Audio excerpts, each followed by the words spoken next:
Maayong adlaw kanimo Ate Claro labi na sa mga suking tig pananawan. Kining kaagi nga ako ipambit kanimo karon mahitungod kini sa akong mga amigang pilingon. Ug dili lang kay kana lang Ate Claro, kun dili mga asyumera pagid kaayo sila. Ug lubaw sa tanan dakog bilib sa kaugalingon.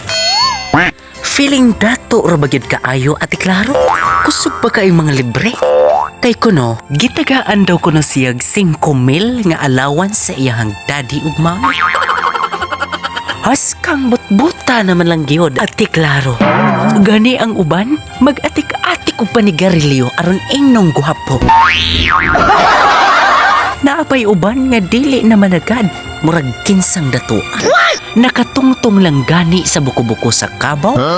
Hilason og pilingon na kaayong mga istorya. Mura ba wala na'y kamatayon Ate Claro? Kay grabe na kaayong makapangyatak sa isig katao. Mura jog kaliwat ni perpekto nga asawa ni perpekta.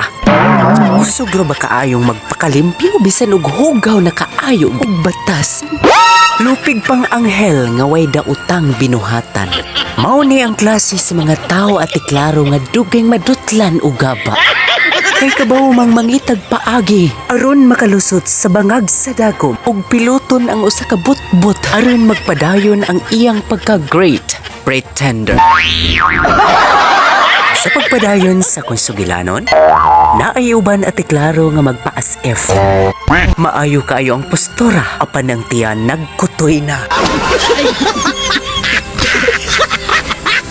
Naapagani uban Ate Claro nga pertigyong makapagwapa apan oposit sa ilang bahay nga pertigyong hugawa.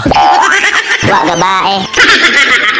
Ang uban gani papangutana-pangutana pa og naa pa ba kay sinsiyo. Kay ang iyang kwarta lagi os kalibo apan di ay ang kamatuoran manghuwam ra di ay to.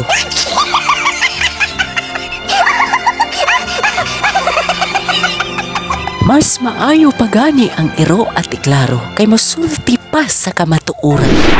Badi, tinoon nga si Mincho, kuhaan guwapa. Dili daw, dili. Pinakamaganda sa lahat!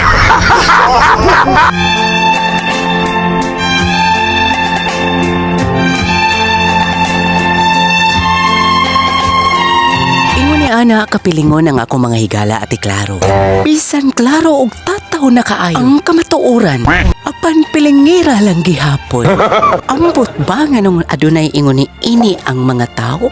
Og mabisto na ra ba ang pagkapilingon? Mag-uhaw-uhaw ra ba dayon? Ayaw, di ma! Og maukat ang kinatibuk-an sa ilang mga sulira. Tanawain taon sila bisag bulhog ka. Og labaw sa tanan dungga bisag bungol ka.